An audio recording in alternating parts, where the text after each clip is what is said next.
Okay. I am very excited. Present full screen. Present. We are recording? Okay, Yeah, awesome. that's good. Well, thank you, everyone. Welcome. It's a lovely Wednesday morning slash afternoon, wherever you are, and we're so excited and thankful that you decided to join us today. Welcome to our second volume, second edition for this webinar series between Audacious strategy and Flowjin, and we are really stoked to continue this conversation. So today we want to talk about how to plan and produce thought leadership content with less effort because we all know we only have so many hours in a day, and I know we're trying to cram in way more things than we sometimes have the bandwidth for. So how do we make that happen? How do we make that happen better and yet still produce great thought leadership content? That's what today's webinar is about. So thank you for coming. Once again, a couple things. Please mute yourself if you are not, if you're not talking. If you'd like to say something, please feel free to raise your little hand there, and myself or Shida will see it and will invite you to ask your questions or make your comments. Feel free to jump into the chat and engage. We love interactive webinars, interactive everything. If I think a lot of you know either me or Shida, if not, you will get to know us through this webinar. So who are we? I am Sabahat. I'm on the right side there, Audacious. I have a brand strategy consultancy called Audacious Strategy. I partner with visionary founders and CXOs, typically tech leaders, to amplify their message, refine their story, and build their brands that connect deeply with their audience. And Shida is the CMO and COO of Flowjin, which is an amazing AI-powered content repurposing platform for B2B teams. It turns webinars, podcasts, sales calls into short assets for ads, LinkedIn, emails, or really anything. So talk about content repurposing. Flowjin is a place to go. And as one of the co-founders, she has so much great knowledge to share that I'm so excited to share both of our knowledge with everyone here. This webinar series is for founders without a marketing background. So you don't need to be a full-time marketer and a really strong in your marketing chops to get a lot out of this webinar, because I know that there are so many of us who are founding or part of founding teams who don't come from marketing backgrounds but still have to do that, right? And also for teams who are asked to create personal brand content. So once again, who am I? Well, I'll tell you about who I am, and then Shida will tell you about who she is as well. I'm Sabahat, and I'm obsessed with clarity, storytelling, and helping tech leaders unlock their voice. Why is that the case? Why am I so obsessed with all of that? Well, on the right side, you'll kind of see a little bit about my career journey. I started in tech and engineering. So I come from an engineering background, and I spent a lot of my time in oil and gas, manufacturing, engineering, construction. So really not marketing stuff, right? World from that world. I saw firsthand when I spent my time there how tech and engineering leaders struggle to communicate the value of their product and the value that their services bring as well. I then went ahead, got my executive MBA, got into Big Four consulting as well. And once again, I saw firsthand how crucial it is for consulting leaders or senior leaders to build trust and keep a full pipeline. And a lot of it comes from building that thought leadership. And eventually ended up starting Audacious Strategy to help leaders turn their expertise into memorable brands and into influential thought leadership content. I'm also a fractional head of growth at a Canadian IoT company and a host of Bold Hearted podcasts for founders and change makers. Shida. Okay, perfect. Hi, everyone. I am Shada. I'm co-founder and CMO of Flowjin, and I'm so happy to be here with all of you and so happy to see some familiar faces here. So a little bit about me. I started my career in marketing and startups like for the last 8 to 10 years. And but then my passion has always been to build a business, build a startup, and like build a product that people that solves the problem from the people that I am interacting with every day, which is marketers. So I started my career in marketing, and then I dragged into product development and product design, all in startups. And then I started my own business design studio called Validation Studio, like 5 years ago. And then there I got to work with many, many founders who were trying to validate their ideas, and our studio helped them to kind of like validate their first MVP, the first idea. And so we did that for all of them. The founders, some of them got to raise VC money, which I was so glad that we could help them. And then when I was working, with all these founders, I knew that I wanted to make something of my own. So we started Flowjin with my team. I am one of the co-founders. And so Flowjin is kind of a software, a MarTech software, which helps founders and marketers or CMOs to kind of like repurpose all the content that they are creating, long form content, podcasts, webinars, customer calls, virtual events, anything, into more and more content that they can share for their ads, for their social content, for their SDR. Like SDRs can use them as their emails. So think of any kind of content that you need in like your pipeline, your marketing. So that's why I'm here. And like I want to share what I have been learning from founders and marketers that every day I speak to about how to create content for thought leadership.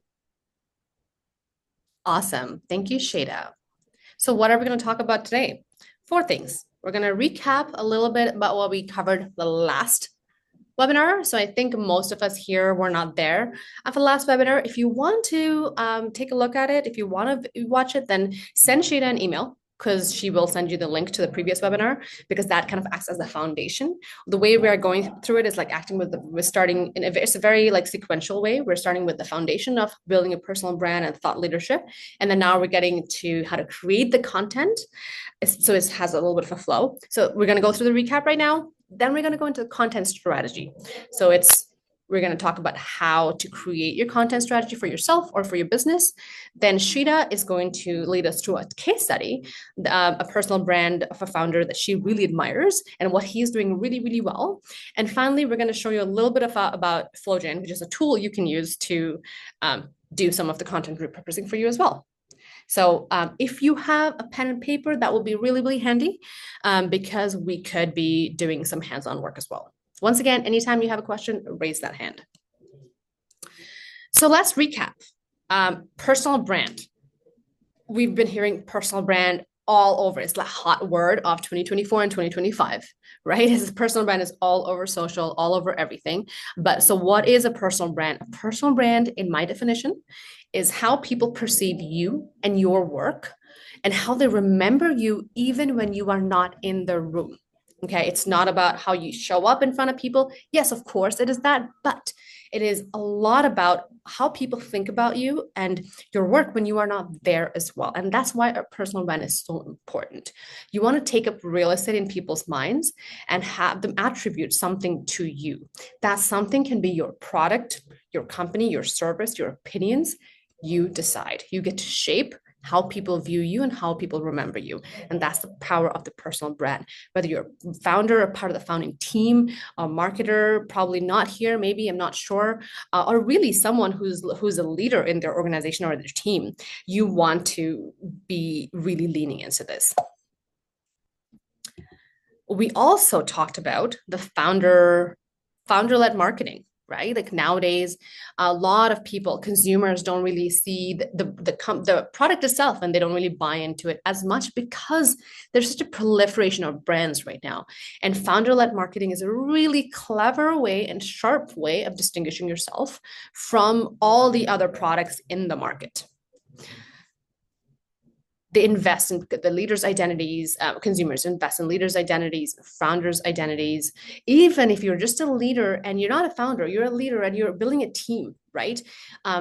People, when they're looking to join teams, they are looking at which leader they're going to join, not just what company nowadays as well.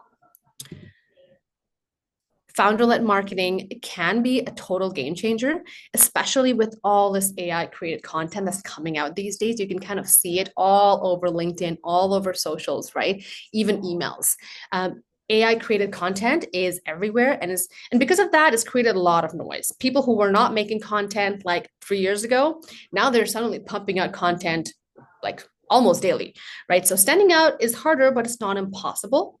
The way to do it is you need to make your brand human.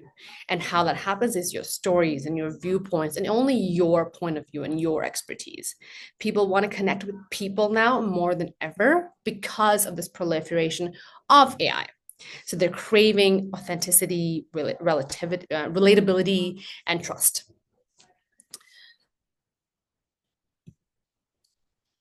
Yes, AI content on LinkedIn feels impersonal, even cringy. Alejandra just wrote that comment. Absolutely agree. I personally can totally see through the AI written content. Maybe some, but that's because I do content so much in my business, right? I'm so primed to it, but it feels very impersonal. I know AI is trying to make themselves sound human and have a personality, but it's just I feel it's not landing, and I think a lot of people see that too. So final one here. So if you were here at the last workshop, I shared this content framework, our personal brand framework. This is the Audacious personal brand framework that I developed. And what this is like when you're thinking about creating your personal brand or brand for your business, you want to be looking at this pyramid. You've already and if you've sort of attended the last webinar, you'll know that you've already defined these four elements here. You start from the bottom. Why? Why do I want to build a personal brand right now? Why and why now? And then you go up the pyramid. Who you are, what is your unique value proposition, so how are you showing up, that kind of stuff, who you are and who you're talking to as well. Who is your target audience? So that's the who part. Then you go up. What do you want to be known for? What is a point of view that you want to bring to the table? What is it that people remember you for when you're not in the room? And finally is the how, the tactical. So today we're going to cover how your content can reflect and reinforce this positioning. A great content strategy acts as inbound leads for you and your business. So let's dive in. We know that building credibility through content is super important, right? Credibility is everything, especially if you're a business owner, if you're a founder, if you're a leader. Credibility is everything, right? And the whole point of this is building trust. It's not about vanity metrics. It's not about how many likes am I getting. I actually had a founder some time back saying, I've been posting content, but I feel like I'm not getting enough likes, not getting enough shares. I'm not going viral. Sure, viral is great because you get lots of eyeballs on your brand, but really, as a business owner or as a founder, especially if you're on LinkedIn, for example, like Instagram is a different beast, but if you're on LinkedIn, virality is not really the point. The point is trust. We want to be emphasizing trust because people buy from people they trust. People don't necessarily buy from things that go viral unless it's a one-time sale. Okay. So the more you build trust into it, the more you secure that long-term relationship. So how do we build that trust and the credibility? You want to be clear, you want to show evidence using case studies, lived experience, originality, and two things that Shada and I were discussing yesterday was that you want to leverage your direct industry experience. That's what I mean when I say showing you the evidence, right? Share what you learned when you spent 4 years growing the product department at a startup, right? Share something that most people will be like, wow, that's some experience that I didn't have insight into before. And then finally, if you are kind of newer into the scene or you're like, I don't have that much credibility, not that much experience to lean on, a great way to do it is to partner, okay, with credible people or experts. Here, what you're doing is you're borrowing expert credibility. So if you don't have it yourself yet, that's fine. You can borrow it. How do you do that? You can host webinars with people that, are experts in their industry. You can go on people's podcasts, people who are experts in the industry. You can collaborate with them to write something.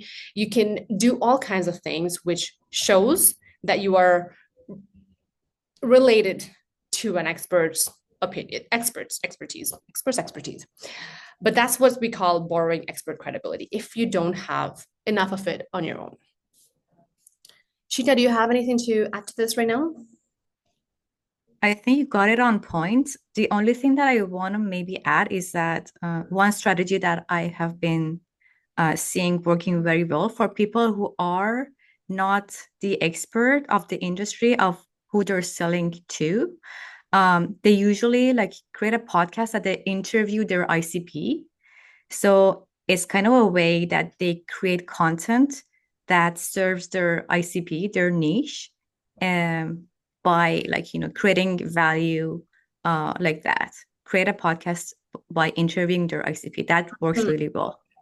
I love that. I love that. Thank you for sharing that. So this is the content strategy map. Okay, so these are the three things we're going to cover in the content strategy slides going forward.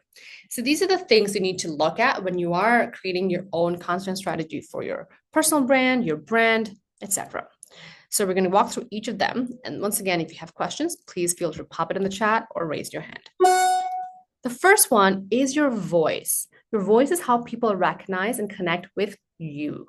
It's your unique point of view or your tone.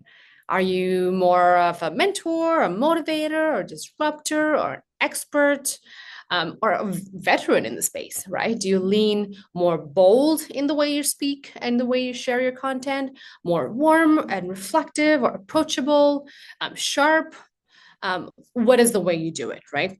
And if you kind of go on LinkedIn, for example, you will see various different types of voices that show up. I see people who are super tactical and sharp and just very, very share their tips and tactics, like how they run their business.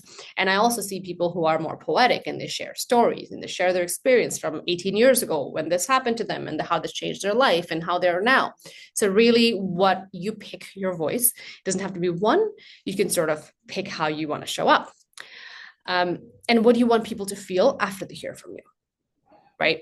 On the right is some examples of some levers you can pull, right? This is just, imagine this is a slider. Do you want to be more formal, more casual, entertaining, informational, et cetera, et cetera. So that's what this is. These are all the different ways you can show up with your voice and your point of view. The way I, for example, show up on my thought leadership is not how Shada shows up with her thought leadership, right? There's two very different, distinct voices right there. Now, content pillars. If you've done any kind of marketing or content creation, you know what content pillars are.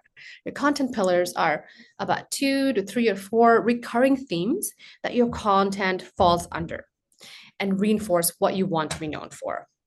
Your content pillars is basically, think of it as it's a pillar, right?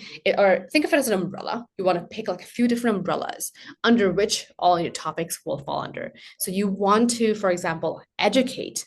You want to entertain, you want to engage, or you want to challenge your point of view or a status quo. These are the 4 typical content pillars that you might see, that you might want to put your content under. Let's look at an example.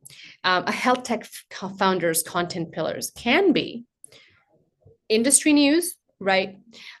So here they want to educate, right? So under it, they can write content around longevity, around latest innovation in the space, gaps in the care that people receive, which is what ties in the reason that the company exists in the first place.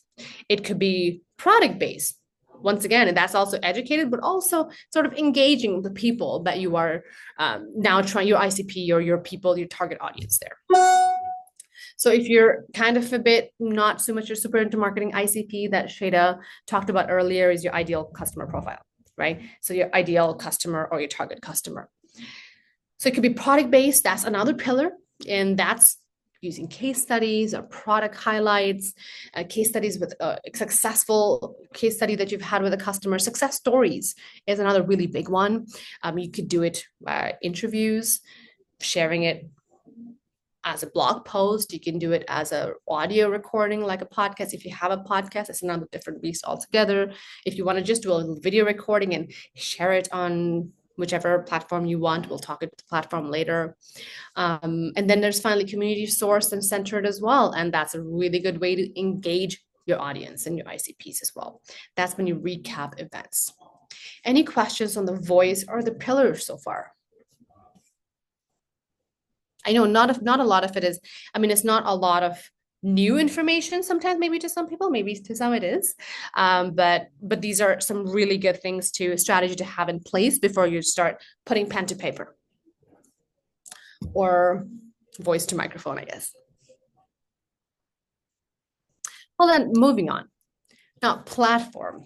Platform is where a lot of people think the first thing when they think of platform, like, okay, where am I going to write things? Am I going to go on Instagram? Am I going to go on Twitter/X, or am I going to LinkedIn?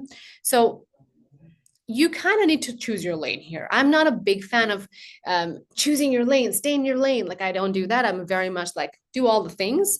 But when it comes to platform, you need to choose your lane because they all act very differently.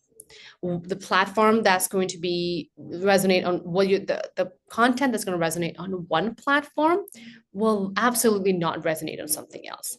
Don't try to be everywhere. Pick one or two maximum, depending on your bandwidth, on your team size. Where is your target audience hanging out? Do that first. You want to first do that research. I remember once a mentor of mine had shared that they're called fishing holes. So if you want to go fishing, you want to know where to go fishing, right? Where are the fishing holes? Where are the perfect spots for it? And what time the fish come up, right? So that's the first thing you need to think about.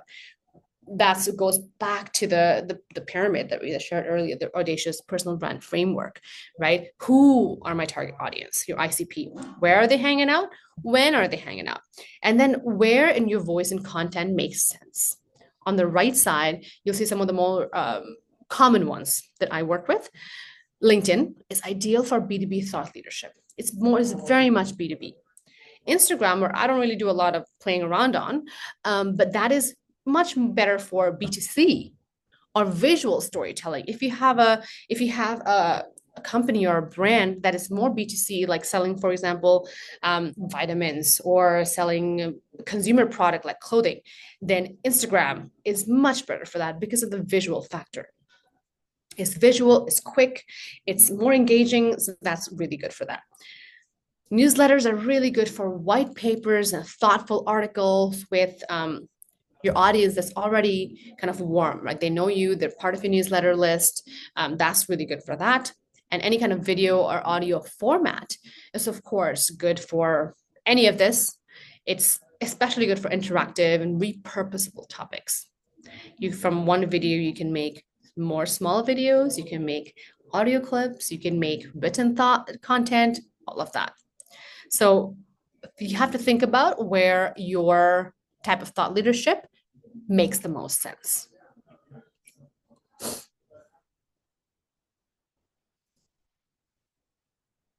Now let's get into the meat of it, which is creation.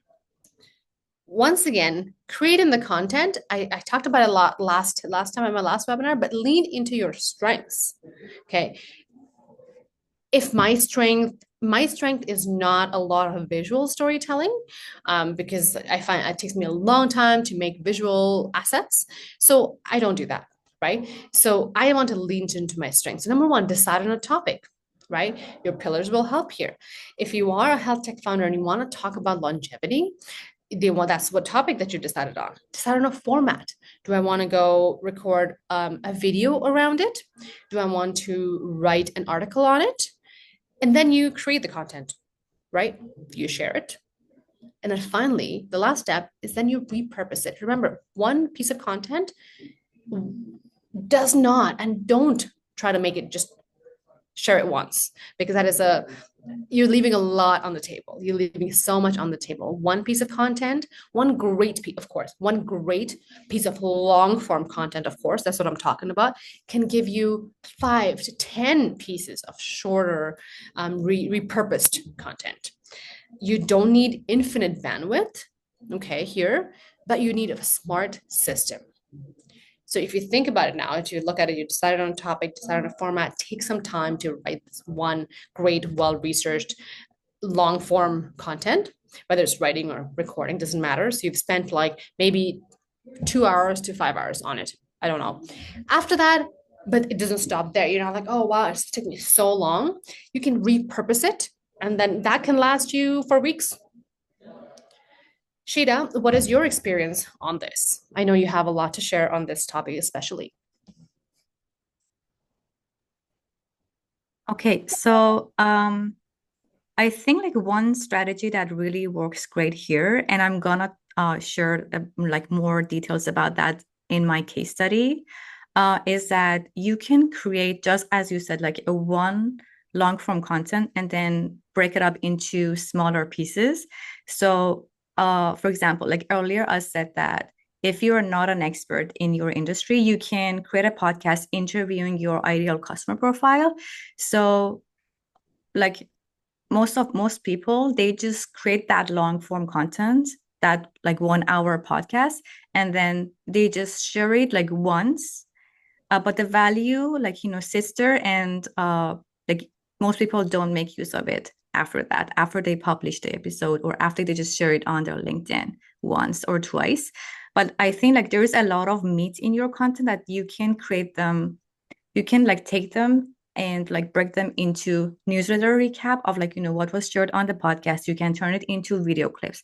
You can turn it into LinkedIn content, and then like make a recap of all the good LinkedIn posts that work good, like, that hits, with your audience, and then turn it into another newsletter with the recap. So you can do a lot with the content.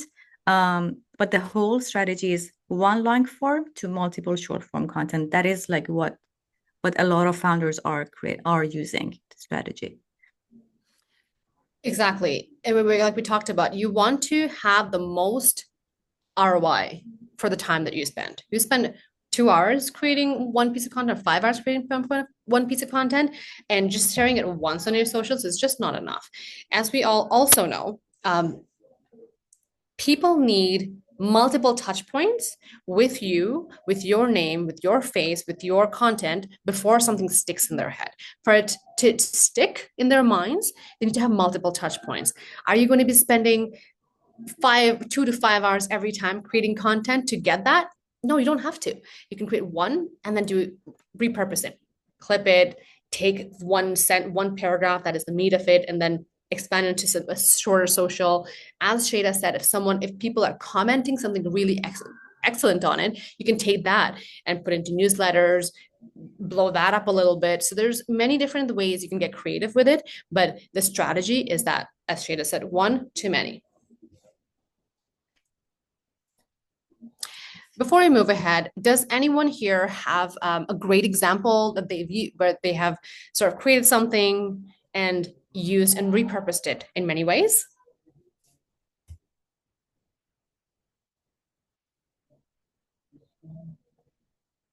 I'll share one. I know it was some time back. I wrote an article for my newsletter, right? After I wrote the article on my newsletter, of course, I think it took me about 2 hours to write it. Now I'm the expert on the topic, so I wrote about it. That's why it didn't take me that long, like more than 2 hours, because sometimes you need to do a lot more research. But after writing it, a week later, I also made a video out of talking about it. So I made a video saying, last week I published this article on this topic, and here are the 3 points that I covered. And after that, I took that again and made 3 more social posts. Right. So I try to get the most leverage out of one long form written content. If you are not doing that, please think about how you can do that, do more of that. Moving on. Now let's talk about cadence. Sabahat, do I have to show up on LinkedIn every day? I don't have the time.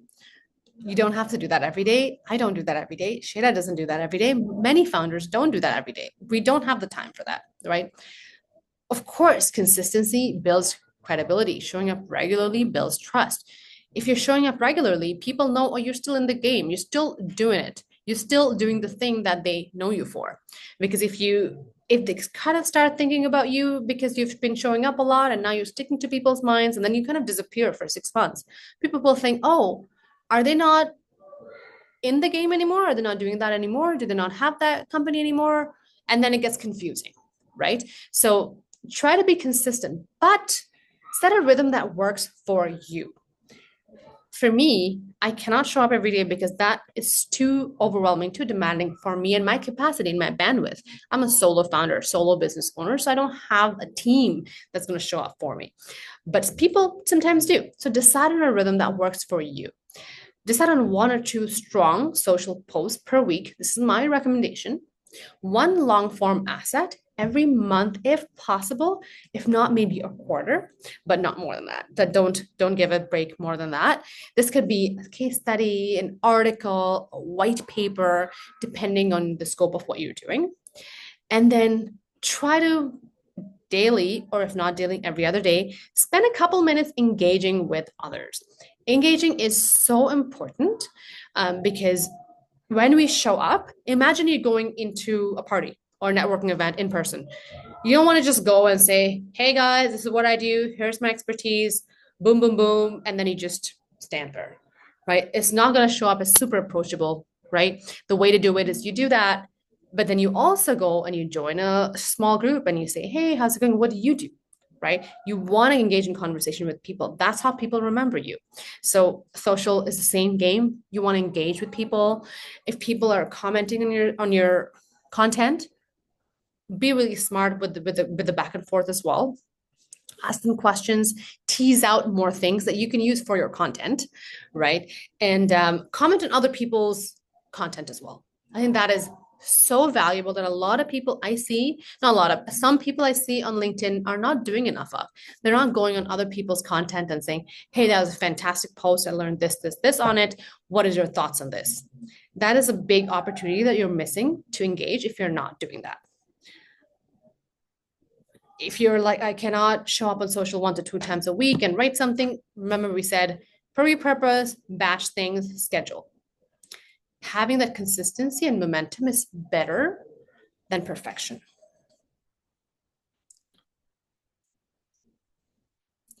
I have a question here.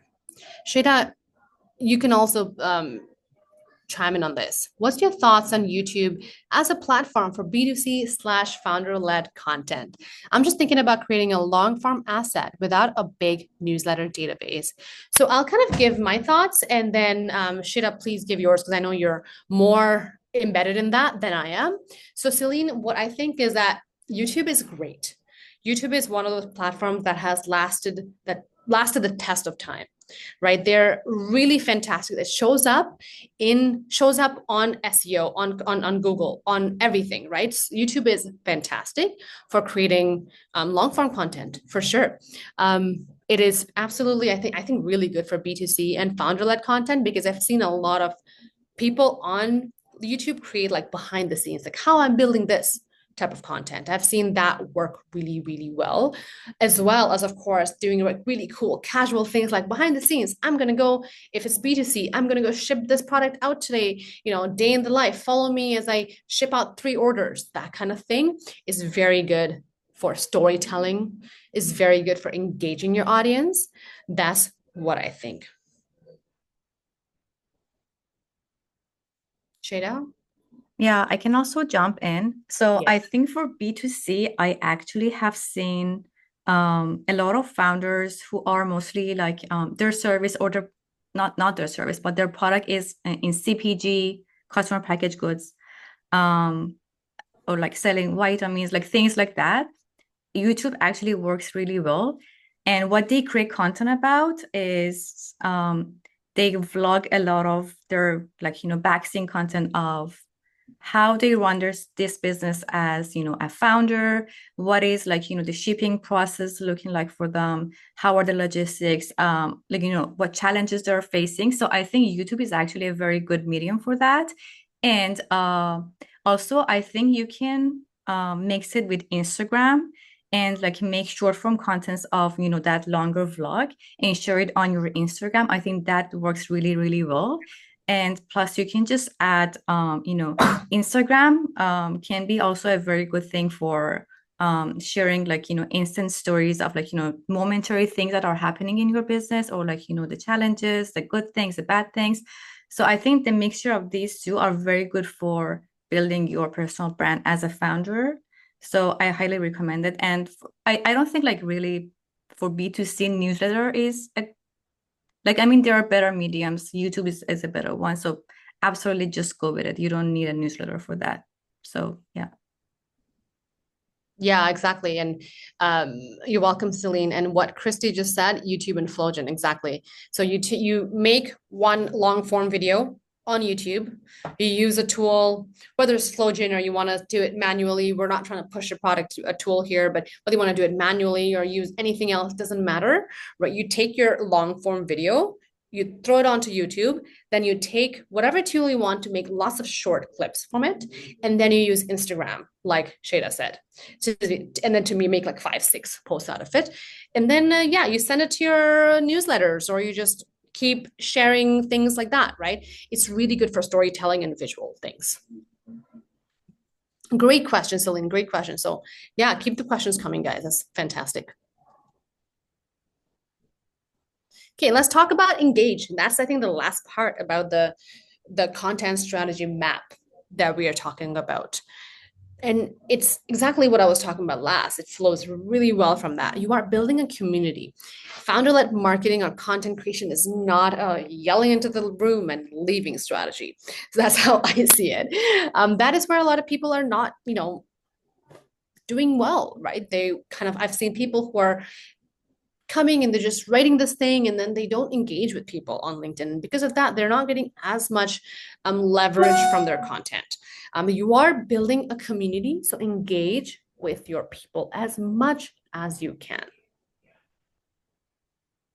Shane, anything to add here? Because I think you had also seen a lot of examples like this.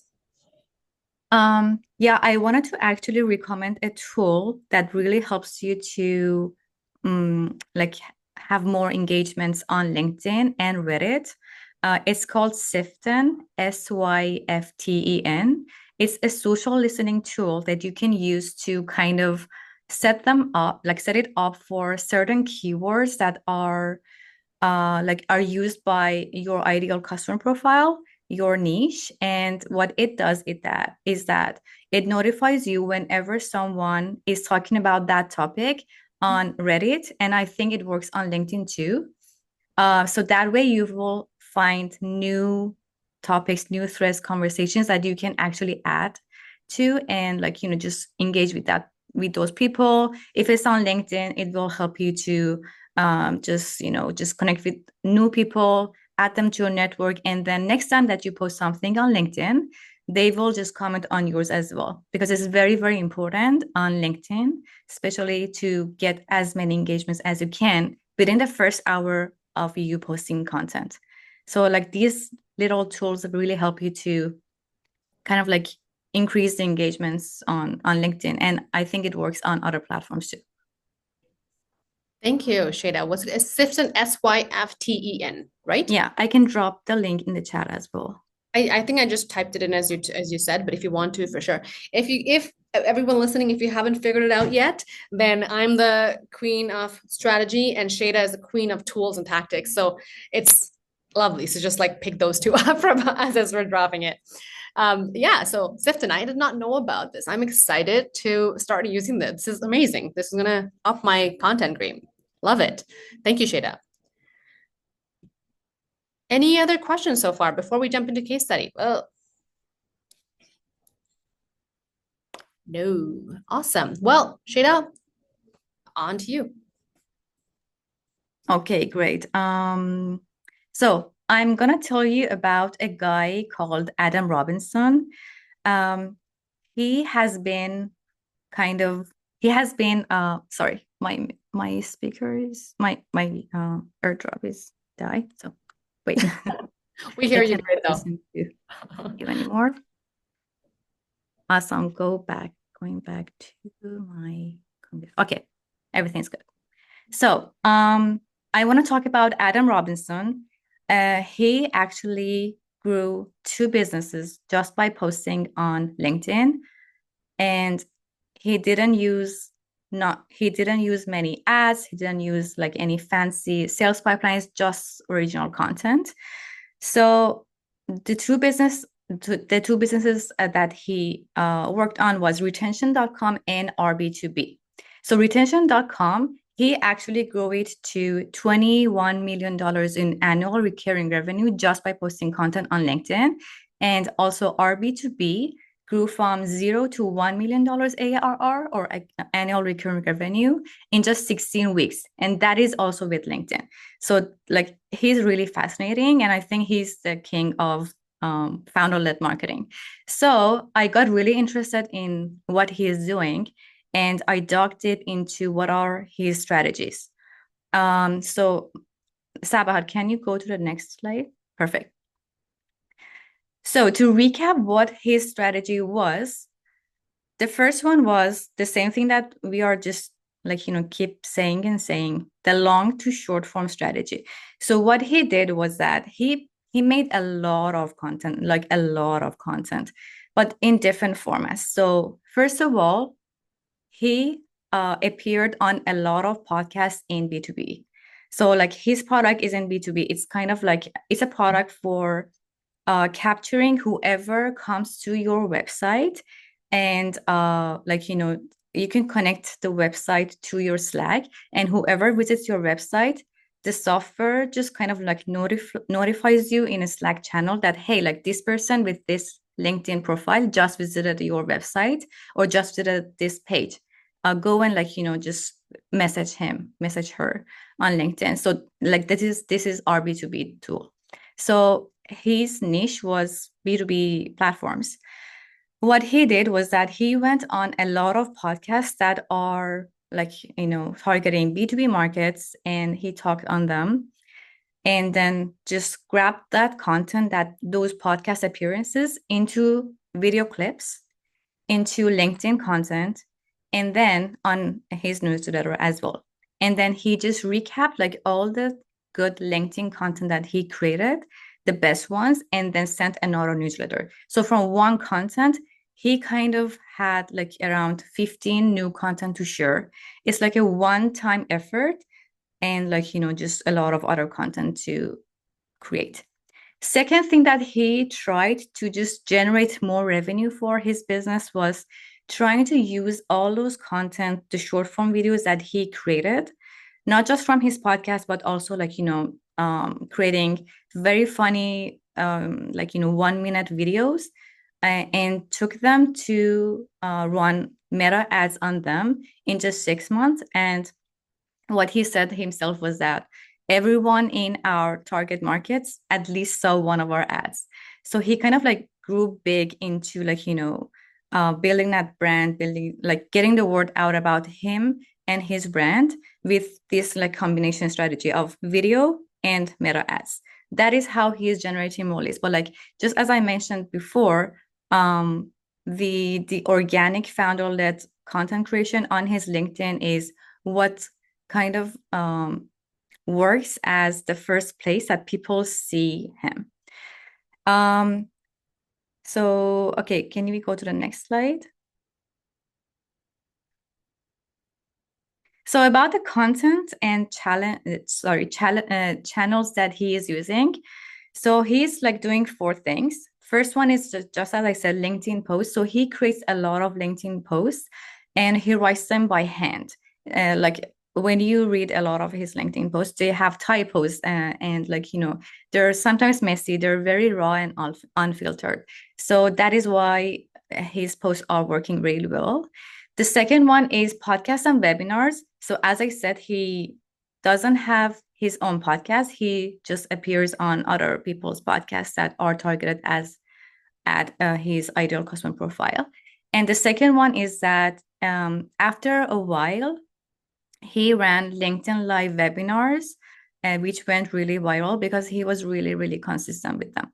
Second one is a repurposing strategy. So as I said, every video, everything that he created, or like, the appearances, he just chopped them up into other content. The fourth one is the newsletter. So he kind of leveraged the newsletter as like, a recap of whatever he's sharing everywhere to his newsletter, so that like he has the owned audience as well. Because like he was on LinkedIn, but LinkedIn algorithm can change, the next day. So you will lose all your exposure to your audience. So it's very good that you have your own newsletter if you can, to just, own that audience's email as well. Sapat, next slide. Thank you. So this is actually a tweet, not sorry, a LinkedIn post that he shared a while ago about his exact founder brand playbook. I really loved it. So like he spends around 25 hours per week creating content. Of course, you like not everyone have that time. I myself don't, but like he went really on about like, he went really on about creating as much content as he can. So this is like a breakdown of what he's sharing, like, every week. So one post about working in public, what is happening in his company, two thought leadership posts, and then, as I said, podcast appearances, and then like, repurposing all those content into other things.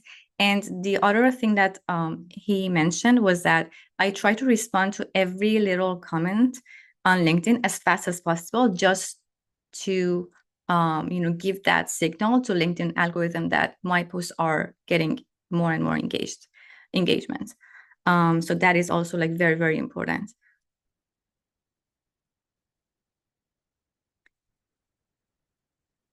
So about like why he's successful, I think it comes down to four things.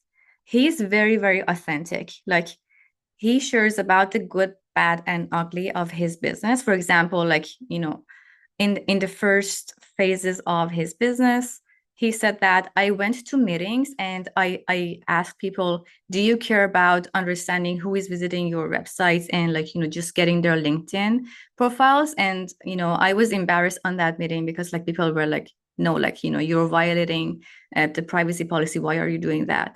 And like these kind of things. So he shared it as a LinkedIn post, although like he was embarrassed. The second one is that he is very, very unfiltered and raw. Just as I said, like he writes his post by hand. It's messy. Sometimes they have typos, and he actually follows Gary Vee's um, method called document, don't create. Meaning that like whatever is happening like during your day as a founder, you can actually document them as like, little posts for LinkedIn, just to share like very unfiltered things that are happening. Like, and other founders want to know about them. They want to know about like, all the bad things and like, embarrassing moments that is happening. The third one is that he's creating very valuable content that other founders can use. So he calls it like value bombs, and these are like templates, frameworks of what is working in his business. So I really love them, and I literally save them myself as well.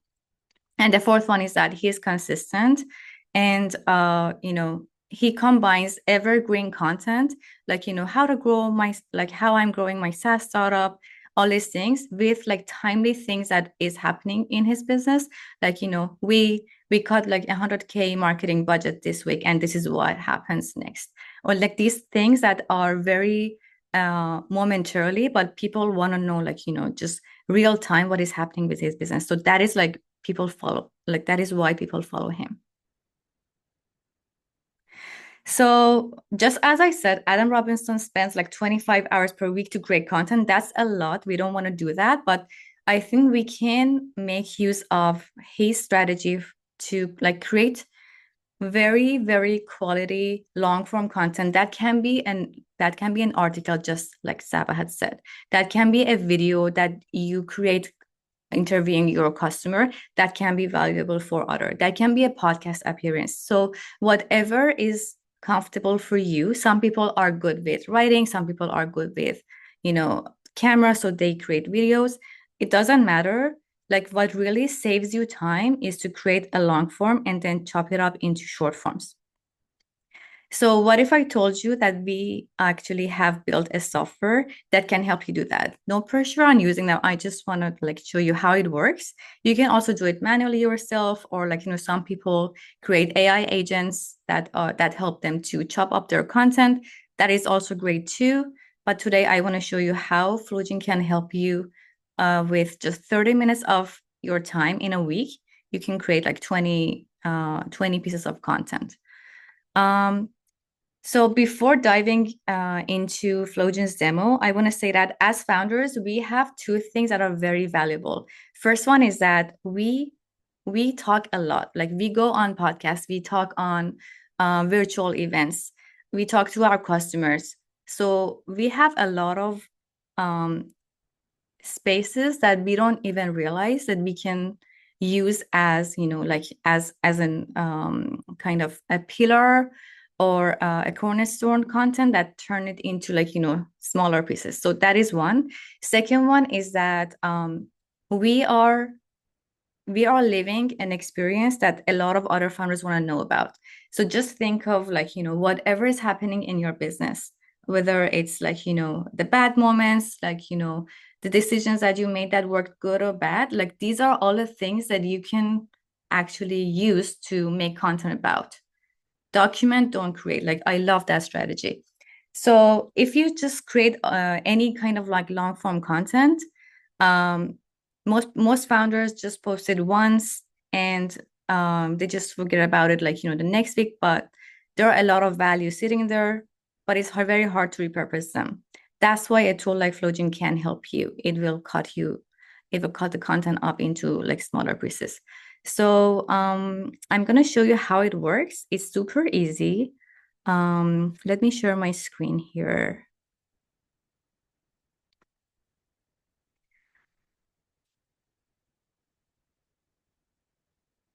Okay.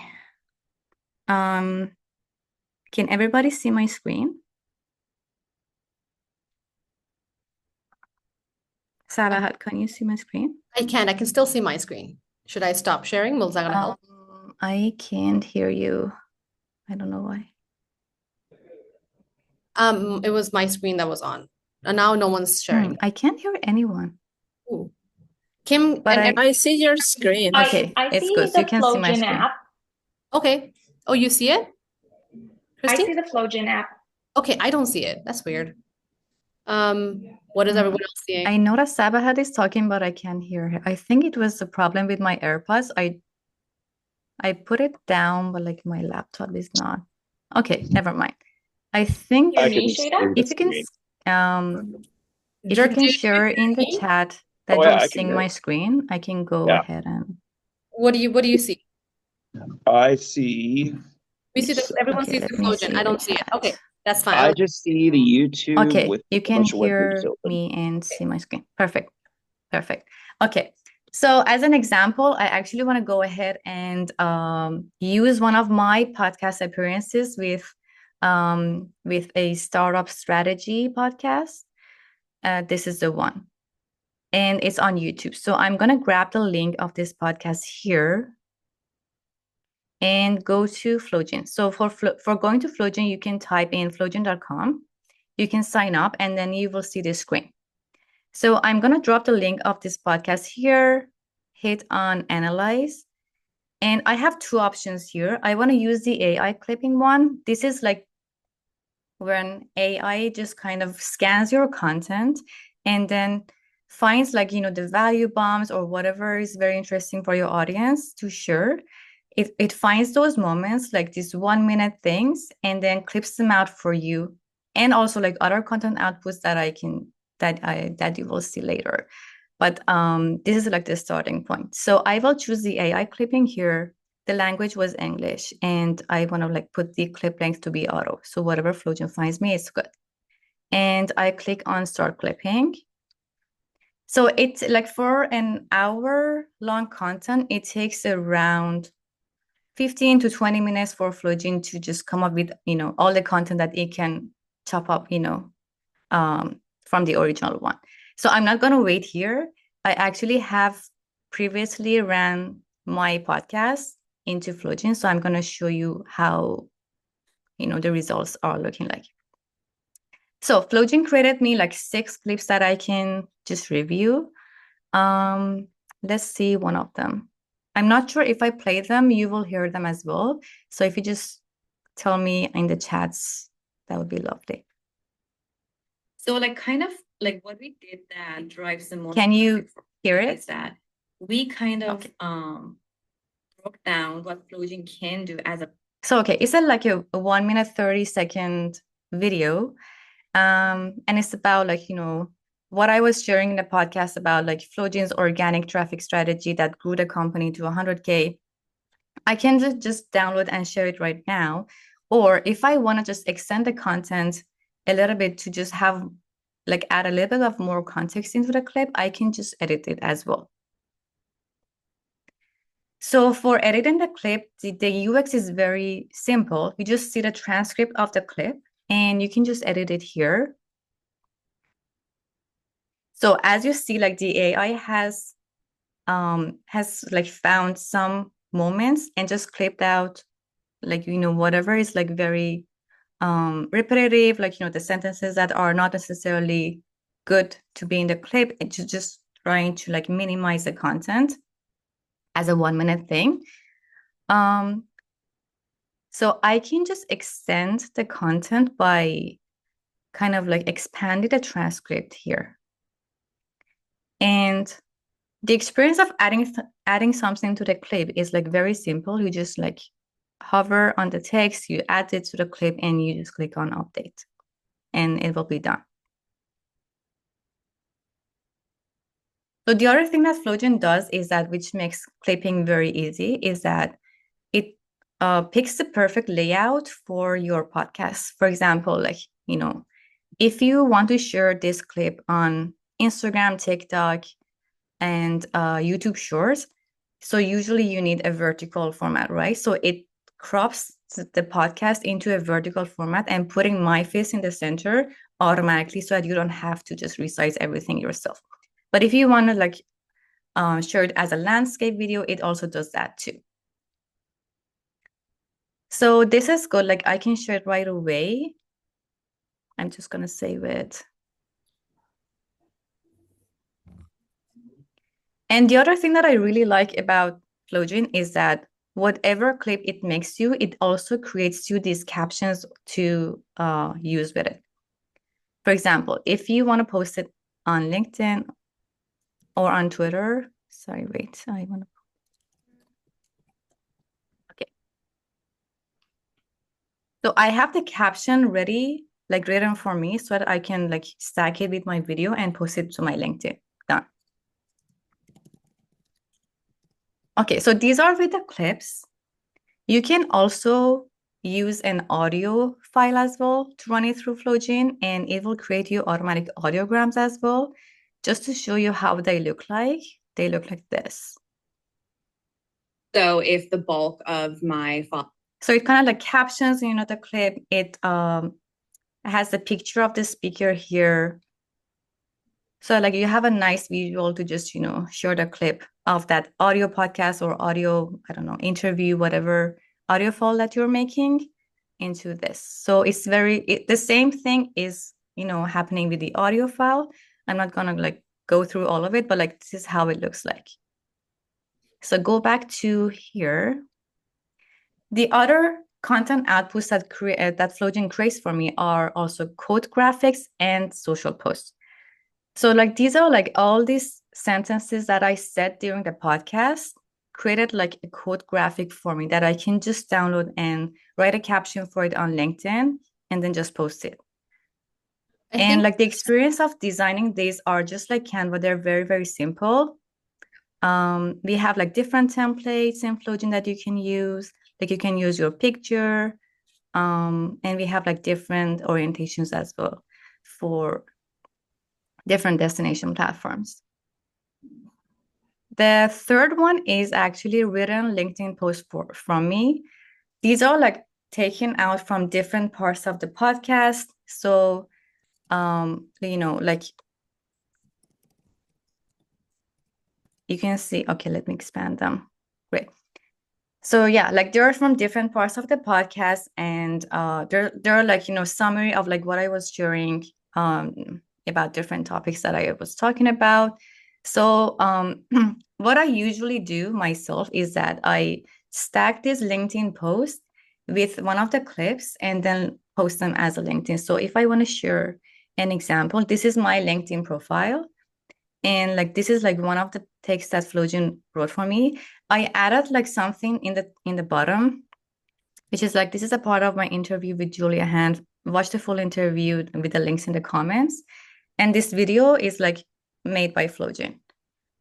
So, and also like, from this podcast, I shared a lot of clips like this. So one podcast gave me a lot of content to post, which was fantastic. And also you can get tweets as well. These are, again, just like LinkedIn posts written for you, and you can have summaries as well. So if you are running your own podcast and you need show notes to go with your podcast whenever you're publishing them on podcast platforms, this is very good for using as a show note. So that's it with like, how Flowjin works. And you can just try it for free today. Just go to flowjin.com, sign up for an account. You will have a free credit to use. If you already have something to use, like a podcast, like a webinar, I want to actually use Flowjin for our webinar today to make some highlight clips, and I will share it as a recap newsletter to you guys after. So yeah, like these are all the use cases, and let me know if you have any questions here about Flowjin or whatever I shared earlier. I would love to cover. But I think I'm not hearing everyone's voice. Can you hear me, Shida? No. I'm not sure what's happening. Okay. Shida cannot hear me. Can anyone else hear me? Can someone Oh, type I in? can totally hear you. Yes, Okay. we can hear you too. Yeah. I can hear you. Okay, You're good. perfect. Great. What are you seeing on the screen right now? If I try to share the screen again, I think I can hear you guys. oh, now you can. I think it was your AirPods. That's probably what was going on. No, like it's so stupid. Like I have this microphone, and whenever I just took off the AirPods, my speaker settings was set to like this microphone, and I don't know like how That's Zoom decided that it's gonna be a speaker. I chose my laptop as a speaker now. It's working. Perfect. Well, Okay, thank you, Shida. That was awesome. That was a great demo of Flowjin. I hope everybody saw that. For some reason, my screen didn't pop up, so I couldn't see the demo. But I have used Flowjin. I do use it, so I know how awesome it is. And Shida, you did a great job explaining all the ways to use it. So I know we are past the hour, guys. So I appreciate those of you who are sticking around. I know some of you had something else exactly on the dot of the hour, so you had to leave. So that's totally fine, but I will just wrap it up right now. Once again, personal branding is about intentionally curating your values, expertise, etc., to gain real estate in people's minds. And now you have the tools to do it strategically. So, our key takeaways is that you start with the foundation, lean into your voice, build a system, not a hustle. Use the tools that you've just learned about. Pick a platform, pillar, and cadence that fits you and your audience. Engage with intention and build community. So what's next is that we will have a final webinar on the series in about 2 weeks from now. We will let you know via email. And there is a personal brand accelerator course dropping beginning of July. So the beta cohort, it's a beta cohort. The waitlist is open right now, and I have dropped the link. If you want to sign up for the waitlist, please go ahead and do so. And yeah, thank you so much for being here. These are our contacts, and we would love to be in touch with you past this webinar as well. These are our emails. We are both we're an email away. If you have any question, if you want to get the recording to the previous one, let us know. Everyone here who has signed up will get a recording of this webinar. Right, Shada? Sorry, I was on mute. Yeah. Perfect. Okay. Well, that's it. We will class dismissed if you guys want to go, or if you want to stick around, ask some more questions, chat about anything that's on your mind. We are here for a couple more minutes. Thank you all.